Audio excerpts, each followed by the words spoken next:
Hi Scorpio, August 2026, ito na po ang inyong reading. Kuha tayo ng ilang guidance, advice, messages para sa inyo sa bagong buwan ng Agosto. Anong aasahan nyo? Anong parating sa inyo? Anong kailangan nyong marinig bilang gabay?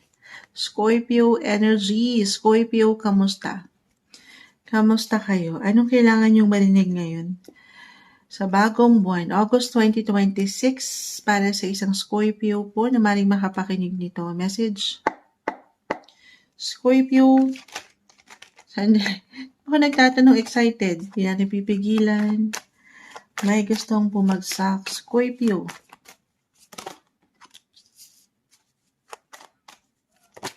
any guidance?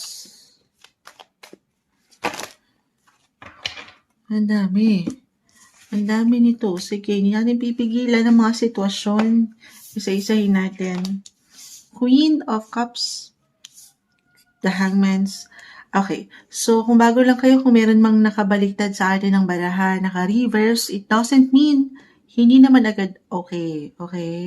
Meron lang itong kalakip na mensahe, lalo pa kung i-relate natin sila sa bawat isa.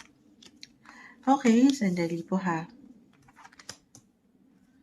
Ilatag na lang 8-8. Scorpio, you in the 8s. Kamusta ba kayo? Ano na? Ang daming nakikita ni Moonchild. Isa-isahin natin. So, meron dito umaangat, travel. Ito, kung ating ipapasok lang naman, i-relate sa ilang galawan ng planeta ngayon astrologically. Si Mare, ang inyong mga traditional planet ruler. Actually, bago pa maging si Pluto, yes po, you are ruled by planet Pluto, Scorpio. Ang mga traditional planet nyo talaga ay si Mars. Yes, si Mare. Ang planet of energy action. It will enter your 9th house of travel. Anything international. Napakalawak ni 9th house, guys. Mars again, energy po yan, action. So, meron ba kayong, ito, maipasok ko lang ha, si 8 of Wands po kasi, abroad.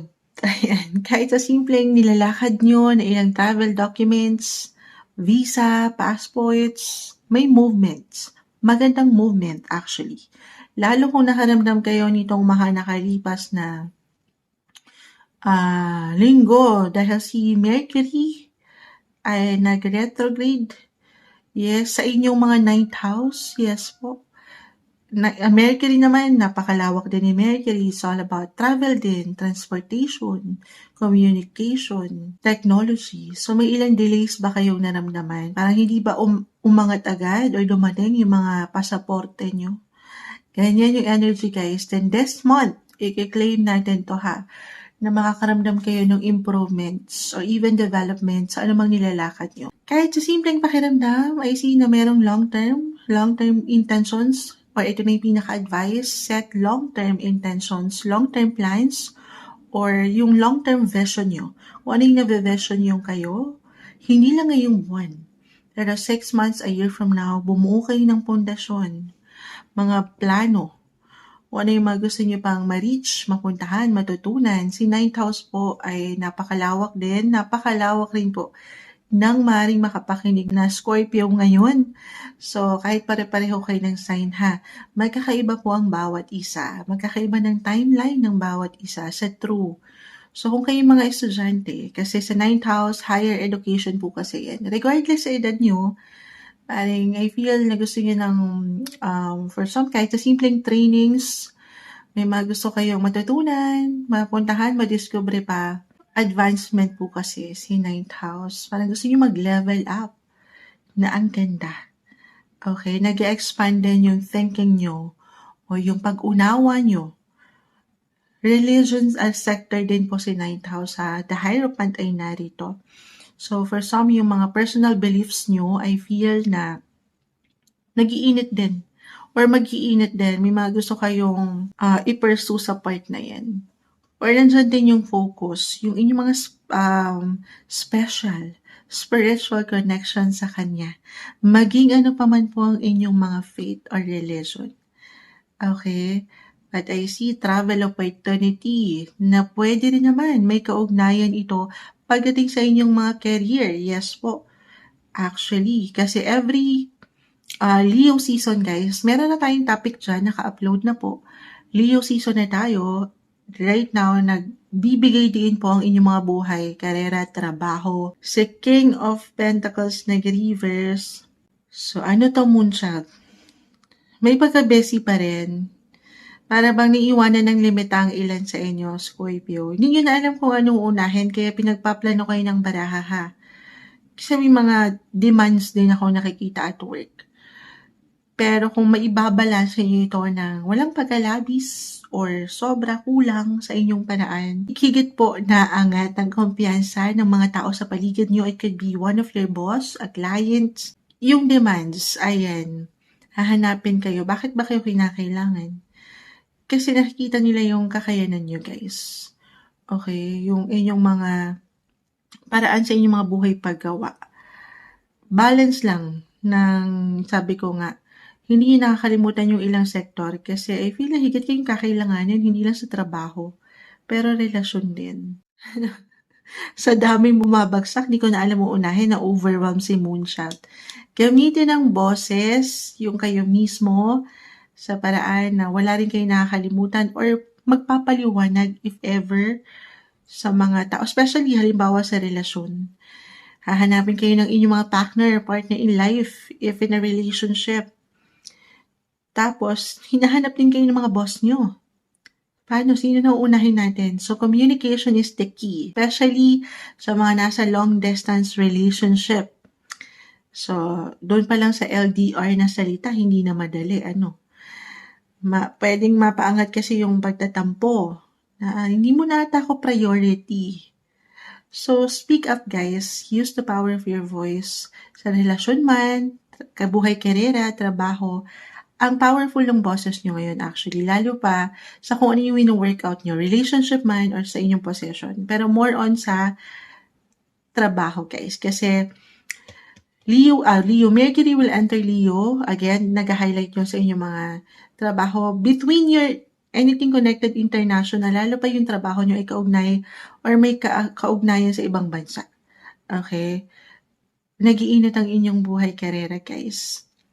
Napakagandang pagkakataon. August 2026, alam ko minsan may na-mention lang po si Moonshot kung bago lang kayo sa ilang galawan ng planeta natin ngayon na kung aking i-apply lang naman sa ilang barahan nyo, huwag mahihiyang paangatan yung boses, yung expression, or yung communication skills nyo ay magbibigay diin sa inyong trabaho. Higit kayong mapakikinggan, mapupuna, present something guys. Kung meron kayong, or naghahanap kayo ng bagong trabaho, napakagandang pagkakataon to. Especially meron tayong darating na eclipse this month din. Hopefully makagawa tayong ng topic po dyan. Pero nasa inyong mga buhay karera, may something bago guys. Bago or pagbabago. For some, kung andito na kayo sa trabaho na to, maaaring may culmination, completion, achievement, something will end. So, something else will begin, new beginnings, new opportunity. Hindi kayo mawawalan. I feel it's a cycle. Si Eight of Cups nag-reverse. Magbabalik, merong babalik na opportunity, aangat yan. Para saan? Para higit na mag-init po ang inyong mga buhay karera. Yes.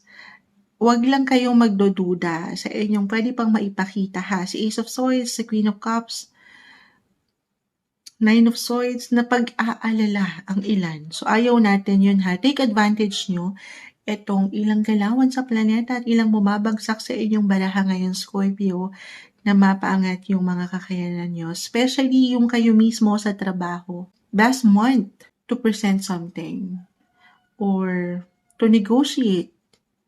Time to pitch kung ano yung mga gusto nyong i-present dyan kasi makikita po yung ipapresenta nyo. Makikinig sila sa inyo. Again, Mercury, planet of communication, na-mention ko na ba? Papasok po sa inyong mga buhay karera. So, ganun yung enerhiya ha. Huwag pagdududahan. Use the power of your voice ngayon sa career.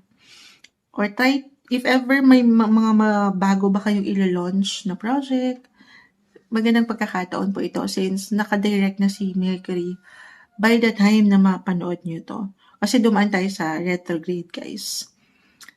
Pero, ganun yung enerhiya po. Ang powerful ng eclipse, may topic tayo dyan. Hopefully, makagawa tayo. May mga bago akong nakikita para sa inyo. Sabi ko nga, may endings man. Halimbawa, meron kayong makukumpleto, ma-accomplish talaga na isang project. Meron at merong parating pa. Yes, gamitin nyo ang patuloy na kakayanan. Huwag pagdududahan ito. Kung medyo parang naka-hide naman sila moonshot, parang wala naman eh. Hindi ko masyadong ramdam.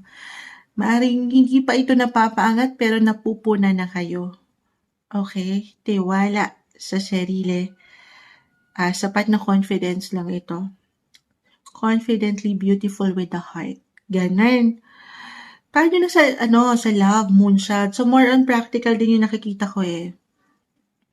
Maybe money is on your mind sa ilang travel opportunity ba to or travel plans nyo sa trabaho, kung paano kayo kumikita, kikita, sa paghabol nyo sa mga kota. Sana yung love. Ayan, moonshot. May pagka-low-key po pagdating sa love, I will be honest. Maybe more on self-care to, self-love. Kahit kayo nasa isang relasyon, especially nasa LDR na since nag-highlight po ang 9th house sa inyo, Scorpio. So, tahimik lang. Tahimik niyong ilalaban ang buwang ito ng kalma. Okay? Kasi si Venus, yes. Planet, kapag love, sisilipin natin si Venus, ito ay papasok sa inyong mga 12th house. Guys, 12th house. Ano yan, kumbaga parang tahimik lang talaga, solitude yung proseso niyan. Gusto niyo lang munang mapagnilay, mapag-isa, ano man ang relasyon or tinatakbo ng status niyo ngayon ha. Na ang ganda. Kumbaga, ayan. Mga parang nakapirmi lang kayo sa ilang sitwasyon. Basta't andun yung assurance na may liwanag sa buhay nyo, sa inyong pagsasama. Pero for some, I will be honest ha, kasi tayo po ay general reading, lalo pa kung medyo nagiging malabo ang mga sitwasyon. Yes, depende to eh. Sabi ko sa inyo, magkakaiba kayo. Kahit pare-pareho kayo ng sign. Nakakita kasi ako ng art of letting go, guys. So, bago kayo bumuo ng aksyon ha, desisyon, of course, this is something na pag dinilayan nyo muna, lalo pa kung hindi na po nagtatagpo ang inyong mga enerhiya, or feeling nyo, isa na lang ang nagpapaangat nung tatag, okay? Nung paglaban, pakikipaka sa relasyon na to. Then maybe, it's okay to slow down. Baka ganito lang to. It's okay to pause. Kung talagang feeling nyo, parang hindi na nag-grow yung connection. Love to ha. About sa love, relationship. Kasi si Queen of Cups, ayan yung parang me time eh. More me, myself, and I yung energy na feeling nyo, nagiging selfish ang isa sa inyo. Imbes na maging selfless. So, it's okay guys, pag nilay-nilayan ha. Kung ano man ang pinagdadaanan nyo. Pag-uusap lang din, of course, once and for all. Kung ano ba yung, or kung nakikita nyo pa ba ang bawat isa.